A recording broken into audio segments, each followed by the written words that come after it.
Bueno, Rafa, en este último bloque vamos a hacer un análisis de lo que se debe hacer por arriba de las personas, ¿no? Por arriba de los gobiernos, las estrategias, las políticas de Estado, ¿no? Yo, vos sabés, soy un fanático del tema productivo. Estoy convencido que en la medida que haya crecimiento y producción, salud, educación, tranquilidad pública, infraestructura se resuelve. Pero no observo en este gobierno, como no observé en algunos otros, que esto sea un norte, sino que el norte aparece en la solución de problemitas puntuales, coyunturales. Bueno, porque creen que las cosas se resuelven un poco solas, ¿no? Como que los mercados ponen cada cosa en el lugar que debe estar. Y yo no creo en eso, que no significa no creer en el mercado. Por supuesto que uno cree que el mercado existe, está ahí, pero hay que ayudarlo. Pero sin duda. Los chinos solían decir que a la mano invisible del mercado hay que ponerle la mano invisible del Estado cerca. Y me parece que es una cosa bastante sabia. Yo lo que creo es que a los planes del mercado hay que ponerle un plan de las fuerzas políticas que sea el resultado de coincidencias de las fuerzas políticas para que sea consistente. Y me parece que eso no son cosas en el aire. Acá hay que discutir cuestiones estratégicas, hay que discutir cuál es la política industrial de la Argentina, cuál va a ser. Y eso significa, yo soy una bestia en materia económica, para eso están los economistas y los tipos que saben, pero tengo en claro que tiene que haber un plan para el desarrollo de la industria argentina. Vos sabés que este domingo pasado, Diego Cabot, en La Nación, hizo un análisis interesantísimo de cuál es la estrategia y cuál es digamos, la orientación de la Argentina en cuanto a su futuro, ¿no? Y ahí se encontró con que estamos sin futuro. Estamos un poco colgados de la liana, digamos, ¿no? Sí. Es cierto eso. Entonces es necesario que desde algún núcleo que sea consistente, que sea respetado y reconocido por gente respetada, yo insisto en esto, y reconocida por la sociedad, porque no puede salir cualquiera a decir esto, convoquen para precisamente discutir entre fuerzas políticas un plan alternativo en todo. Es decir, pero con absoluto valor democrático, para plantearle al gobierno, bueno, nosotros sostenemos que con la educación hay que hacer esto, porque hay que hacer cosas. Nosotros tenemos un país donde, hoy por hoy, no solo la mitad, casi la mitad, el 40% de los chicos que salen de las escuelas no puede comprender claramente un texto. Así es. Pero además donde vos tenés que más o menos unas cifras poquito superior a ese 40% son pobres, te vas a encontrar, de los jóvenes me refiero, te vas a encontrar que de acá a 15 años el problema va a ser grave.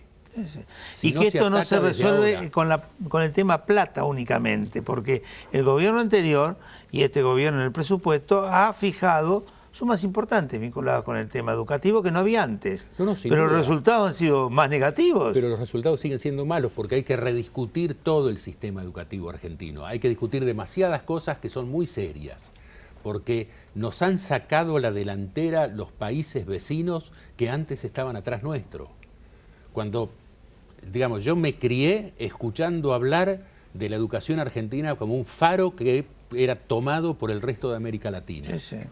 Y hoy por hoy Brasil nos ha sacado, pero varios campos adelante. En esto vos lo mencionaste a Lieto, ¿no? A Lieto Guadañi. Bueno, fantásticos los datos y las cifras que te dan en el sentido de la información. Con respecto a la Argentina, un desastre. Pero sin duda, ahora eso exige compromisos muy consistentes para cambiarla, que también tienen que ver con la discusión de qué tipo de educadores tenemos que tener. No se trata solamente de discutir los contenidos que van a estudiar los chicos, también tenemos que discutir quiénes son los que le van a enseñar a nuestros pibes. Sí, resolver los problemas de la permanente disputa vinculada con los temas salariales y qué cantidad de maestros tiene que haber. Los datos que baja Lieto con respecto a la cantidad de maestros es brutal. O sea, ¿a quién privilegiamos? A los chicos, ¿no? Pero bueno, definitivamente, digamos, si no, no hay futuro, si no, no hay nada. Por lo tanto, para que haya algo y ese algo sea algo consistente, Esa es una de las cuestiones centrales. Segunda, no es cuestión de pensar que los mercados nos van a ordenar todo. Y esto no significa que hay que agarrar y no dejar que el mercado funcione. A nadie se le ocurre ya esas ideas. Lo que digo es necesario tener un acuerdo, un plan para discutir. No van a poder, nunca vamos a poder domar la inflación si no tenemos un acuerdo económico-social para hacerlo. Y eso significa sentar a los trabajadores, sentar a los empresarios, sentar a los industriales, el Estado, es decir, a los que tienen que ver. Sí, el cuidado del mercado interno y el lanzamiento de nuestras exportaciones como modo de un verdadero crecimiento agroexportador industrial. Absolutamente. Y teniendo en claro que vos no podés pretender venderle al mundo si no le vas a comprar algo al mundo, por supuesto. Bueno, para eso se hacen los acuerdos entre las naciones. Se enojan con China, pero es la que más carne nos va a comprar, más soja nos va a comprar, pero también nos quiere vender. Pero entonces, por supuesto, vamos. Para eso hace falta planificar seriamente las cosas. Y a mí me parece que lo que este gobierno no tiene es un plan consistente, porque si lo tuviera lo hubiera explicado. Y la realidad es que el presidente de la República nunca, hasta ahora, nos ha dicho otra cosa que frases huecas. Tenemos un rumbo, tenemos metas, yo estoy convencido que el rumbo... sí, está un fenómeno, pero ¿cuál es el plan? No lo sabemos. Sí, algo de eso hay efectivamente, porque si no, no hubiéramos tenido los remesones que hemos tenido. Hasta hace 4 meses parecía que todo estaba muy bien y ahora parece que está todo muy mal. Ahora, definitivamente, y además a mí lo que más me inquieta es la cerrazón, porque si algo hubo, y a mí me consta, porque bueno, he conversado contigo, he conversado con mucha gente, voluntad de acompañar al gobierno de Macri después de la terrible experiencia que significaron los años, especialmente los últimos 8 años del kirchnerismo. Tratar de cooperar para que, más allá de las diferencias, se estableciera un horizonte. Eso hubo. Hubo, ¿y cómo? Y fue el silencio absoluto del otro lado. Es decir, lejos de escuchar, salían... Quiero decir, la Argentina tiene en Frenkel posiblemente un tipo que lo estudian en las universidades de Estados Unidos cuando tienen que analizar la inflación en América Latina. A cambio de nada, lo hubieran convocado y les hubiera dicho, mire, esto es lo que hay que hacer para domar la inflación. Y no, salieron y así estamos. Salieron Mi querido solos. Rafa, nos hace enseña de que esto se terminó. Bueno, lamento mío. Lamento, sí, yo también. Muchísimas gracias como siempre. Y bueno, continuaremos charlando seguramente en otros programas sobre estos temas. No, yo te agradezco mucho a vos. No, gracias a vos. Y a todos ustedes los esperamos el viernes que viene.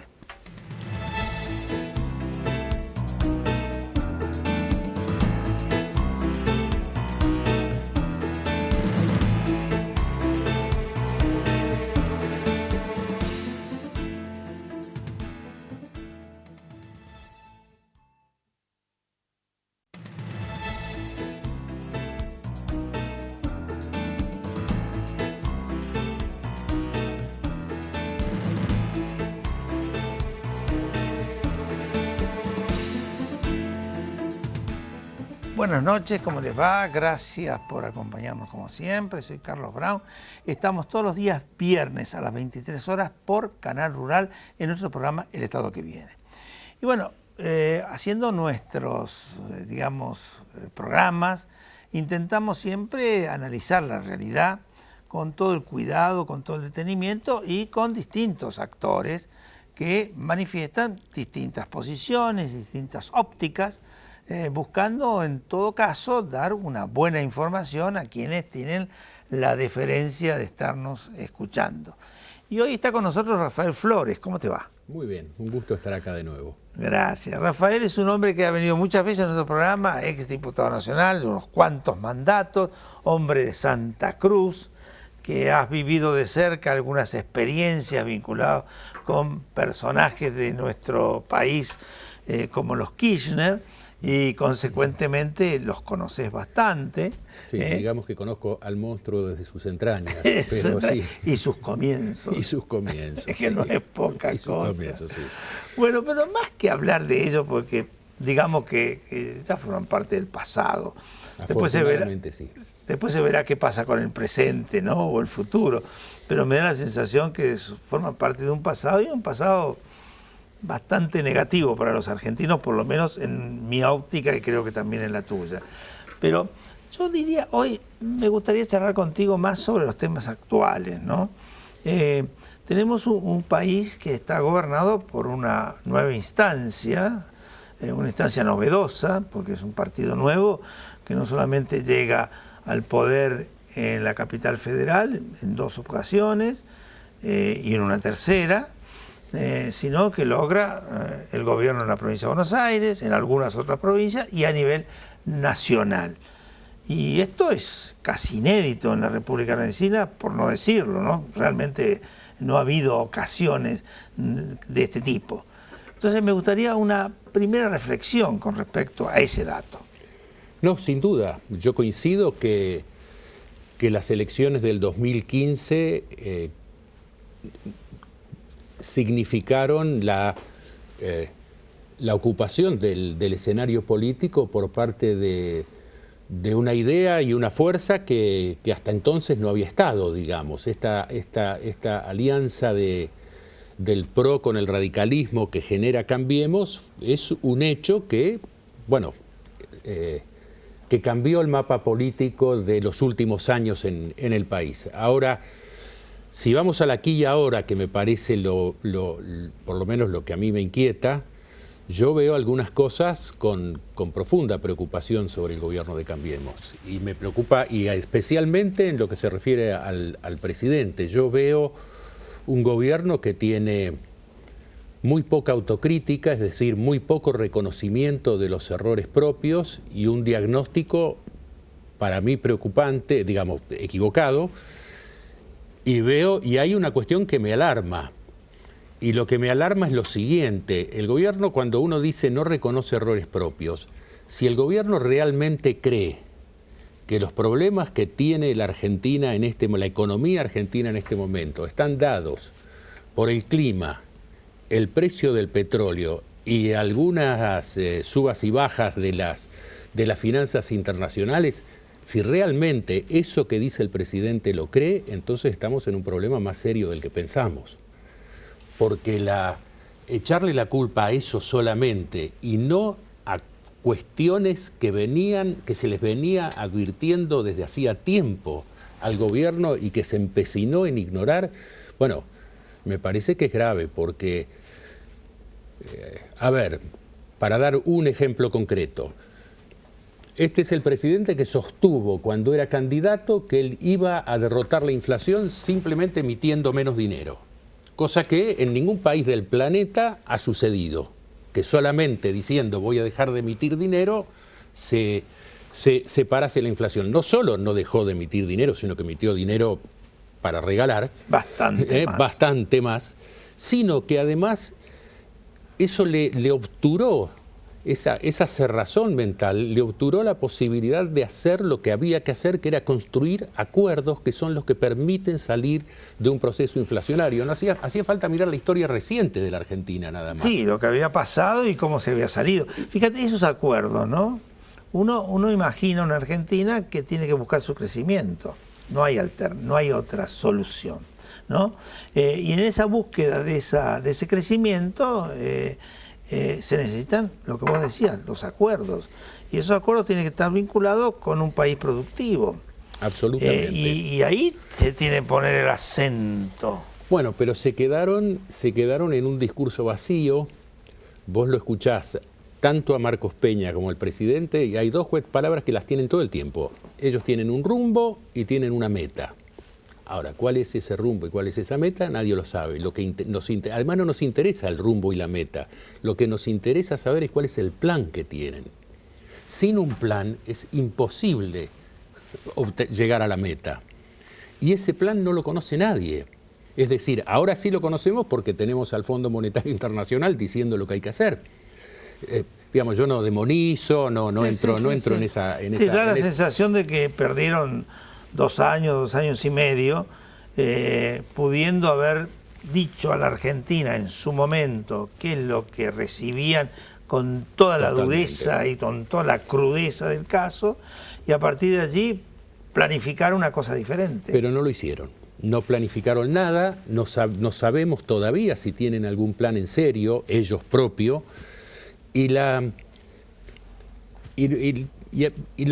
triste de esto es que había muchísima gente dispuesta a ayudarlos.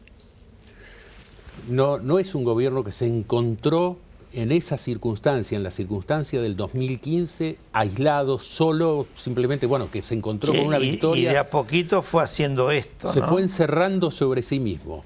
El personalismo y la desconfianza de Macri es una característica que, bueno, uno la fue descubriendo, pero que le cerró, obturó las posibilidades de que otros que veían con esperanza la salida del kirchnerismo y el advenimiento, por lo menos de otra forma de hacer política en la Argentina, de una forma más civilizada de convivencia, o de una forma civilizada de convivencia política más allá de las diferencias, se encontró cada vez con un gobierno más cerrado en sí mismo y con un presidente más cerrado en sí mismo. El personalismo de Macri, para mí, por lo menos, que no lo conocía, ha sido una desagradable sorpresa, porque yo imaginaba no un presidente que consulta, un presidente que busca acuerdos, no es un presidente débil, es un presidente que se fortalece cada vez más con la fuerza de los otros. Pero desde ya, ese es un grave error que algunos han cometido. Pero bueno, vamos a continuar el análisis en el próximo bloque. Bueno, con gusto. Adelante, señor director.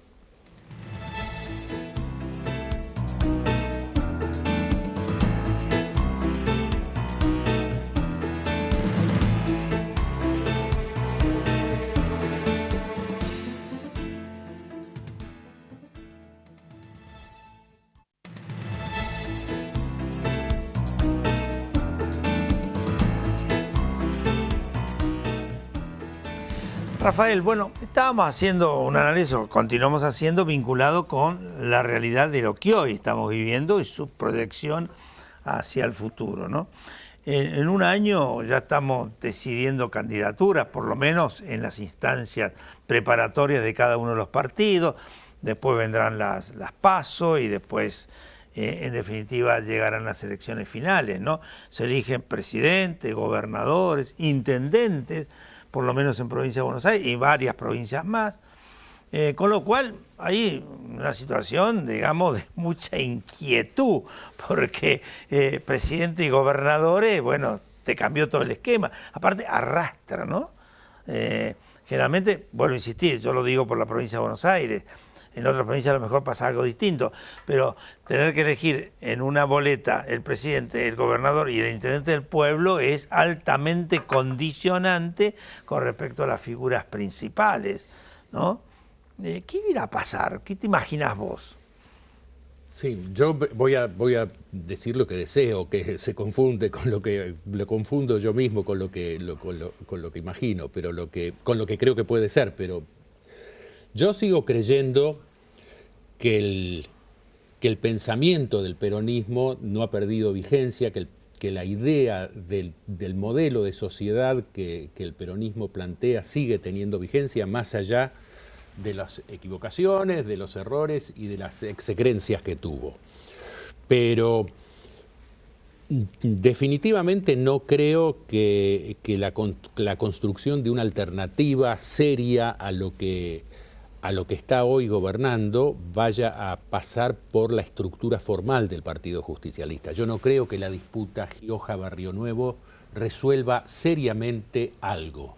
Y seguramente quedará congelada en los pasillos tribunalicios, ¿no? Y seguirán discutiendo, sean in eternum, y nadie se va a molestar por eso. Pueden seguir discutiendo in eternum y sería... Sí, inclusive ha habido en estos meses como un parate de análisis, ¿no? Nadie habla de esas cosas. Y digo esto con el respeto que me deben y el afecto que siento por Julio Bárbaro o Carlos Campolongo, que están colaborando, que pusieron sus manos para tratar de colaborar con eso, pero sinceramente yo no le veo no le veo posibilidades a que de allí salga una solución. Sí creo que hay gente que tiene responsabilidades institucionales y gente que ha tenido responsabilidades institucionales que pueden conformar, desde mi punto de vista, un núcleo capaz de convocar a muchísimo más que el peronismo, convocar a argentinos.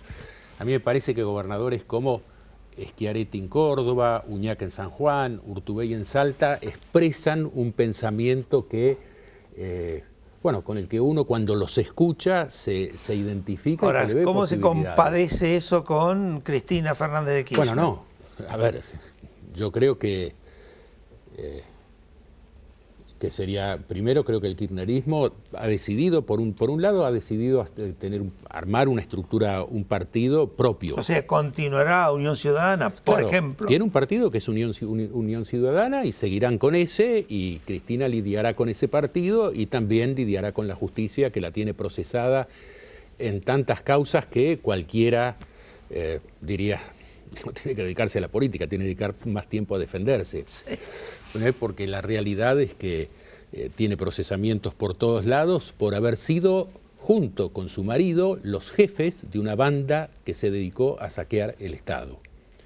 Y a mí me parece que eso, yo lo digo de esta manera brutal, pero es simplemente lo que han dicho los jueces. Jefes de una asociación ilícita que tuvo como objetivo apoderarse del dinero del Estado. Bueno, eso estamos hablando de miles de millones de dólares que los argentinos perdimos porque se fueron a parar por ahí. Entonces, creo que ella tiene que estar afuera de esta discusión que estamos teniendo entre nosotros, digo, esta conversación que estamos teniendo entre nosotros. Yo sí creo que los gobernadores, figuras como Duhalde, figuras como Labaña, pueden hacer un enorme aporte y por sobre todas las cosas constituir un foco de referencia como para que se construya seriamente una alternativa en la Argentina. Ahora, haciendo un análisis de un eventual cuadro político, que no sabemos si va a existir, pero digamos, suponiendo, aparece claramente la posibilidad de dos fuerzas representativas del peronismo, o de un presunto peronismo, una de ellas y la otra del peronismo, y el gobierno, por otro lado, con su fuerza oficialista. Esto genera, digamos, una posición más favorable al gobierno que a la oposición. El tema de los tercios le conviene, es lo que le conviene es para lo que trabaja Durán Barba. Correcto. ¿No? Ahora, por eso me parece que hay que construir algo más potente, algo que pueda de alguna manera terminar con esos tercios, ¿no? Y eso se construye con figuras que tengan mucho prestigio y mucha trayectoria encima. Y yo creo que las tenemos, yo creo que están. Y creo que además es gente que ha tenido, vos nombraste, digamos, hablemos de los gobernadores, hablamos de Duhalde, bueno, hablamos de Labaña. Duhalde, hablaste de Labaña, Uñac, Schiaretti, Urtubey, sí, hay figuras. Hay figuras y figuras con capacidad de gestión, con reconocimiento social y por sobre todas las cosas con experiencia en la gestión y con experiencias en momentos muy complicados. Digamos, Duhalde y Labaña sacaron al país de una crisis que podía haber sido terminal. Y me parece que en la medida que se construya algo más potente, posiblemente es la única manera de romper este esquema de tercios que favorece a la continuidad del macrismo. Yo sinceramente creo que la experiencia de Cambiemos en lo que se refiere al orden nacional ya fue. Creo que Cambiemos lo que le queda son dos gestiones que a mí me parecen interesantes. Una de ellas es la de la provincia de Buenos Aires, donde creo que la gobernadora Vidal ha hecho cosas verdaderamente importantes. Y bueno, y el gobierno histórico de la ciudad, que es tan particular, que es la ciudad de Buenos Aires, sí, pero con las características que tienen los gobiernos de los porteños. Sí. Pero, o sea, compartís en alguna medida algo que en este lugar y en esta mesa dijo Julio Bárbaro, como que es un gobierno que va a tener dificultad de continuación electoral, me estoy refiriendo, no de otro tipo, ¿no? No, a ver, estamos hablando siempre dentro de lo, y más allá de los deseos evidentes que tienen algunos, estamos hablando de lo institucional. Acá el gobierno va a terminar en el 2019 y lo que estamos discutiendo es si debe ser reelecto, si será reelecto o no. Correcto. Y será lo que la ciudadanía resuelva, como tiene que suceder en una democracia seria, pero cada uno, digamos, yo estoy planteando mi opinión, es que se debe tratar de construir una alternativa para reemplazar a este gobierno en el 2019. Y creo que eso significa tener un programa alternativo. Y me parece que eso es una tarea que los gobernadores y las figuras convocantes, como citamos recién, caso Duhalde, caso Labaña, debieran empezar a trabajar para empezar a plantear un programa diferente al que tiene el gobierno hoy. Te doy un caso. ¿Por qué no llamar a Lieto Guadagni para empezar a discutir la política educativa en la Argentina? Digamos, una cuestión estratégica sin discusión. Nadie puede discutir que nos va la vida en eso. Si no se soluciona, no te resuelve el futuro. No hay destino. No hay destino. Bueno, pero vamos a hacer una cosa. En el próximo bloque, que ya terminó vamos a analizar los proyectos, los programas, la estrategia, que es mucho más importante que las personas. Sin duda. Adelante, señor director.